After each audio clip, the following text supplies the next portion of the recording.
Karibu tena kwenye Moyo wa Malezi, chaneli inayojali malezi bora, usalama na ustawi wa watoto. Leo tumekuandalia mafunzo muhimu sana kuhusu usalama barabarani kwa watoto.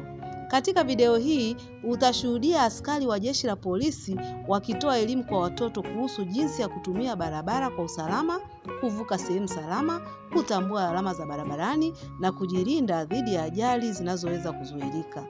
Ajali nyingi zinazowahusu watoto hutokea kwa sababu ya ukosefu wa elimu sahihi ya usalama barabarani. Ndiyo maana mafunzo kama haya yana umuhimu mkubwa kwa watoto, wazazi, walezi na walimu. Elimu wanayoipata leo watoto inaweza kuokoa maisha yao kesho. Endelea kutazama hadi mwisho ili ujifunze pamoja nasi na uwasaidie watoto wako kuzingatia kanuni za usalama barabarani kila siku. Kama unapenda maudhui haya yanayohusu malezi, afya, elimu na maendeleo ya watoto, basi sehemu hii ni muhimu sana kwako. Mimi ninaitwa Muhere Madam.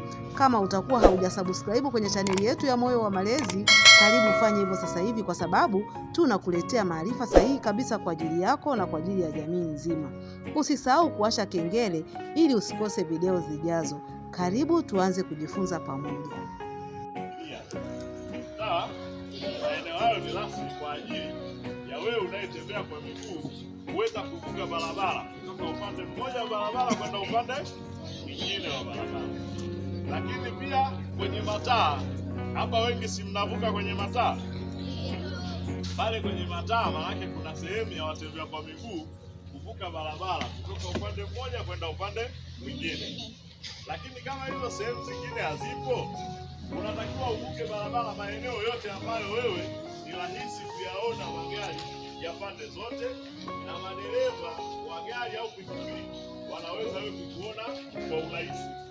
Usivuke barabara sehemu ambayo inakona gari au inakona.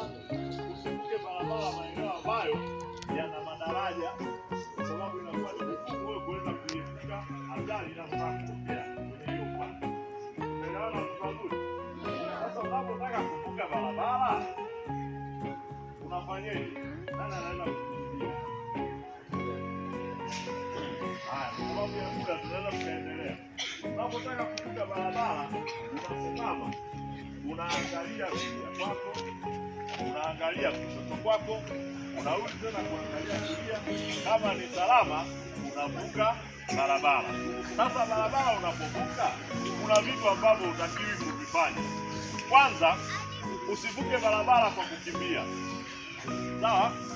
Unapovuka barabara wewe tembea kwa ukakamavu, angalia upande unaotakiwa kuvuka. Baada ya kujiridhisha kwamba maeneo yote ni salama, tembea, vuka barabara. Sawa?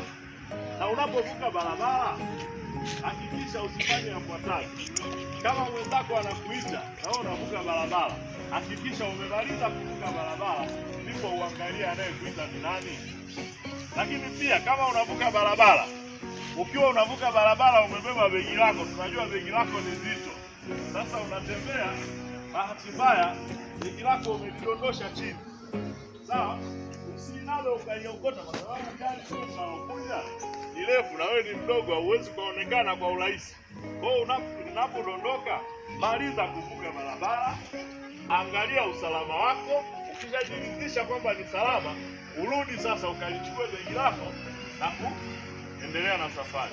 Sasa wewe ukianza kuangusha begi lako alafu gari kubwa linakuja, wewe mfupi uonekane, unainama kuokota begi lako, mtu anajua gari hilo linakuja sasa. Mimi nainama kuokota begi.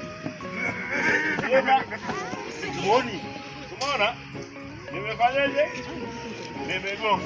Kwa hiyo unapovuka barabara hakikisha haufanye hayo mambo. Lakini pia hata unapotembea barabarani hakikisha hufanyi michezo mbalimbali kama kukimbizana, kusukumana. Tembeeni kwa utaratibu na kwa ustaarabu ili kuweza kujikinga na hatari zote zinazotokea barabarani. Tumeelewana watoto wazuri? Ndio. Asanteni sana.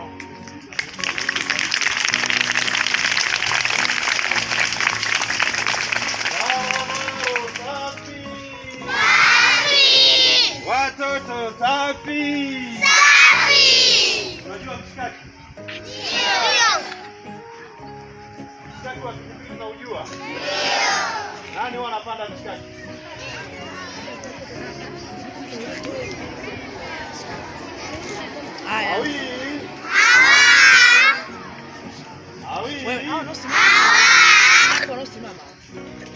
Unapopanda pikipiki, tambua kwamba pikipiki ni hatari sana, kwa sababu ina magurudumu mawili, anayeendesha ni mmoja, anategemea sana nguvu ya mikono yake na miguu pale ambapo pikipiki inakuwa inayumbayumba. Kwa hiyo sheria ikasema pikipiki apande abiria mmoja, dereva anayeendesha na mtu mmoja nyuma, ili yule mtu mmoja aweze kujishika vizuri kwenye pikipiki yake, aweze kumshika vizuri dereva wake, atakapokuwa na yumba na yeye asiyumbe, ili dereva akakosa namna ya kuidhibiti ile pikipiki na mkaanguka. Akipanda mtu mmoja, kuyumba inakuwa ni vigumu. Hata mkipanda watu wawili watatu, maana yake ule mshikaki unakuwa unamuondolea dereva uwezo wa kuendesha pikipiki vizuri. Sasa mshikaki ni nini? Mshikaki ni ubebaji wa abiria zaidi ya mmoja. Anaweza kabeba abiria wawili. Tunashuhudia baadhi ya pikipiki zinabeba abiria watano.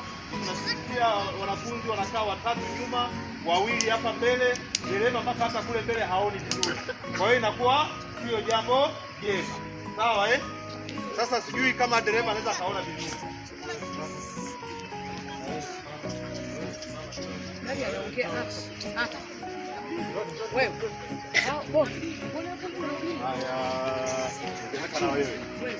Sasa mimi ni dereva wa pikipiki, si ndio?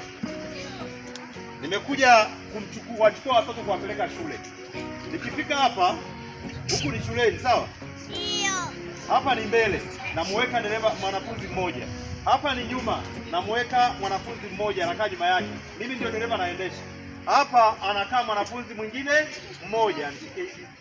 Hapa anakaa mwanafunzi mwingine mmoja. Hapa tena anakaa mwanafunzi mwingine mmoja. Chikaneni. Na wewe mshike huyu. Alafu mimi naendesha pikipiki. Hawa wote wana mabegi. Je, tunaenda wapi? Nikiyumba mimi lazima hawa naanguka nao. Na hawa nikiyumba na wenyewe wanaanguka wote. Tunapozidi kuyumba tunaanza kuwaza. Mimi dereva sasa nawaza, watu tunawaumiza. Hawa watu tunaweza kamka nao. Katika kuwazawaza, huyu ameruka, yule ameruka, wote wameangukia mtaroni. Unasikia Arusha pikipiki yaanguka na watoto 6 au 5 wafariki dunia. Sasa dunia inajiuliza, hawa watoto 6 walipanda kwenye nini? Kumbe walipanda mshikaki wa namna hii.